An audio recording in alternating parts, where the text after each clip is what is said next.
Imagine a man who managed to burn through $20 billion of his own personal fortune in just 48 hours. Not virtual company shares, not investor funds, but his own, hard-earned, liquid cash. This is an absolute, officially recorded world record. No dictator, no drug lord, and no venture capital madman in human history has ever lost so much, so fast. His name is Bill Hwang, and if you have never heard of him, it is only because he spent years trying to remain completely invisible. He didn't buy super yachts, he didn't attend high society galas, and he lived in a modest suburban home in New Jersey. Every single morning, this quiet 57-year-old Korean man started his day by reading the Bible. He genuinely believed that the stock market was a tool of God, and that he himself was merely a humble steward of divine capital. Reading the Bible should be just like eating food. I don't worry about eating food, and I do it within my community. And I do it joyfully. Again, like I said, reading entire Bible is about 80 hours, all right? So if you do about 1 hour or 2 hours, you very comfortably per week finishing the book, every year. But just like food, we don't finish reading Bible once and then I'm done. No, it's a food. We eat it, we consume it so joyfully in community.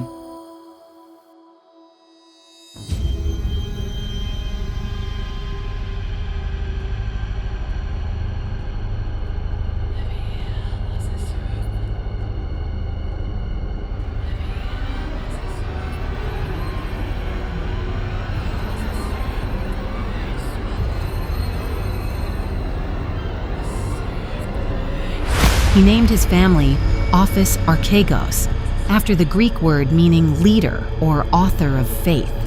But behind this pious facade hid the most dangerous, cold-blooded, and high-rolling gambler on the planet.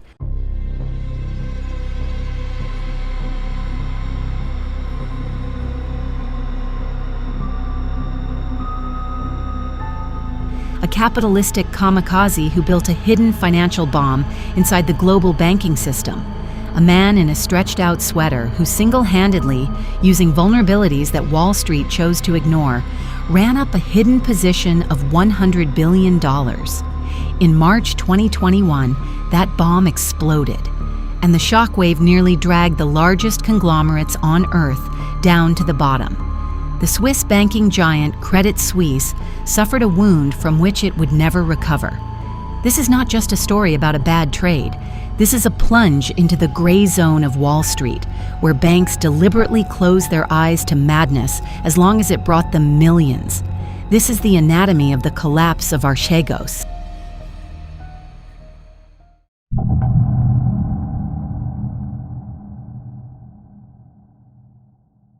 To understand how Bill Hwang gained access to unlimited resources, you have to look into his past.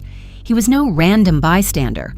Hwang was a devoted disciple of Julian Robertson, the legendary founder of Tiger Management, one of the first and most aggressive hedge funds in the world. Veterans of this structure on Wall Street are called Tiger Cubs. Hwang was the most talented and the most dangerous among them. His first independent fund, Tiger Asia, made billions trading in Asian markets. But in 2012, the U.S. Securities and Exchange Commission caught Hwang insider trading and manipulating the stocks of Chinese banks. Hwang was banned from managing outside money, and his fund was shut down. For any ordinary financier, this meant a lifelong blacklist and the absolute end of a career. But Bill Hwang operated on a different frequency. He had about $200 million of his own cash left over. He renamed the entity Archegos and registered it as a family office. And right here lies the very first systemic vulnerability that Hwang exploited to the absolute maximum. Under American law, family offices managing the wealth of a single family are exempt from strict regulatory oversight. They are not required to disclose their positions, reveal their assets, or report to the government. Hwang became a ghost. He stepped into the darkest zone of the financial market, where no one asked questions. He began investing his remaining millions with maniacal aggression. His strategy was brutally simple, but lethal: maximum concentration and massive leverage. Hwang did not diversify risks. He selected just a handful of companies, mostly US and Chinese media giants and tech firms like Viacom, CBS, Discovery, and Baidu, and bought up their shares on an industrial scale. By 2020, his $200 million had grown into $10 billion in pure net cash. But for Hwang, that wasn't enough. His appetite for risk bordered on insanity. He wanted to control more than just blocks of shares. He wanted to control the companies themselves. But if he started buying shares directly, the law would force him to file a Form 13D the moment his stake exceeded 5%. Then the whole world would know that the scandalous, blacklisted Bill Hwang was buying up the American media market. So Hwang found a brilliant loophole that turned the largest banks in the world into his silent accomplices.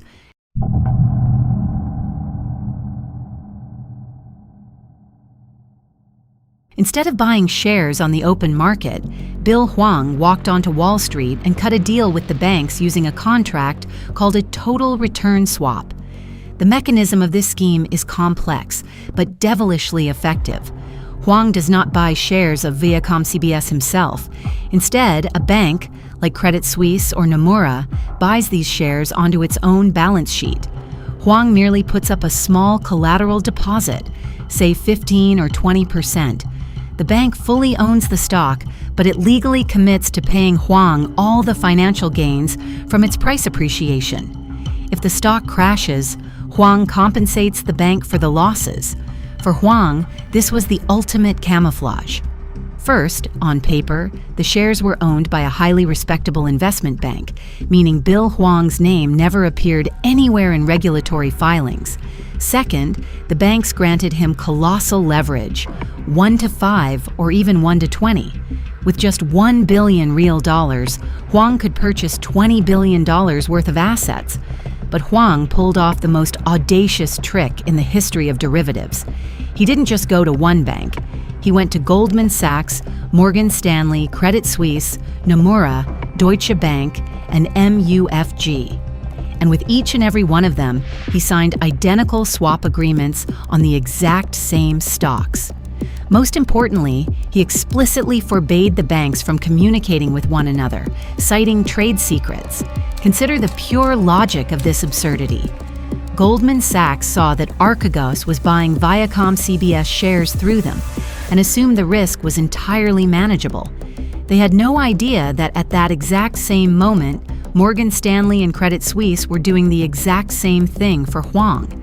In the end, Bill Hwang secretly accumulated over 20% of all Viacom CBS floating shares under his direct control. He created a colossal artificial bubble. As Hwang continuously pumped billions into this handful of companies through the banks, their prices shot into deep space. In a single year, Viacom CBS stock soared from its pandemic lows of $12 all the way up to $104. Archegos inflated to unbelievable proportions. Hwang was managing roughly $20 billion of his own capital, backed by more than $80 billion in borrowed money. $100 billion were tied down to a tight cluster of overvalued stocks. Hwang was flying at maximum speed toward a brick wall, absolutely certain that God was on his side.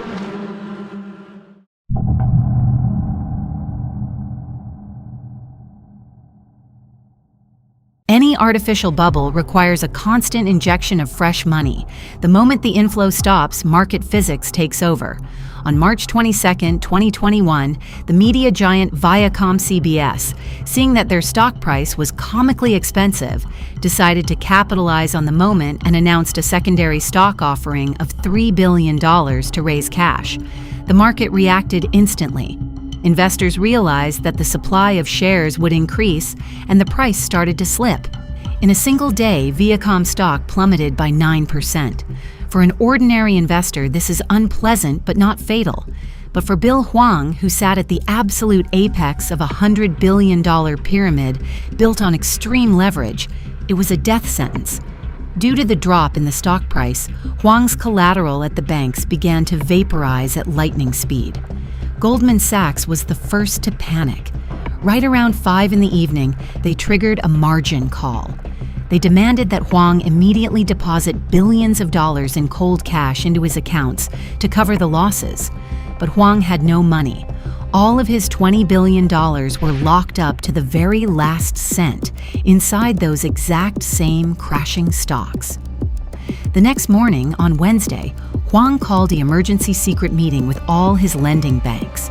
He literally begged them not to panic and to give him time, promising that the market would recover. But Wall Street knows no mercy. The moment the bankers grasped the sheer scale of the catastrophe and realized that Hwang owed money to absolutely everyone, a wild, primal stampede for the exit began. Each bank understood. Whoever dumped Hwang's stock onto the market first would suffer the smallest losses. Whoever was late would become a corpse. Goldman Sachs and Morgan Stanley reacted instantly. They broke all gentlemanly agreements, threw massive blocks of Archegos stock onto the exchange at a discount, and managed to salvage their capital. On the other hand, Switzerland's Credit Suisse and Japan's Nomura decided to wait and try to negotiate. It was their fatal mistake. Shares of Viacom CBS, Baidu, and Discovery crashed by 50% in 48 hours. A total bloodbath erupted on the trading floors. By the time Credit Suisse finally brought itself to sell, there was nothing left to save. The Archegos bubble collapsed to absolute zero. Bill Hwang lost his $20 billion in 48 hours. Nomura lost $3 billion. Credit Suisse lost $5.5 billion, which completely shattered trust in the bank and triggered a chain of events that led to its total acquisition by its competitor 2 years later.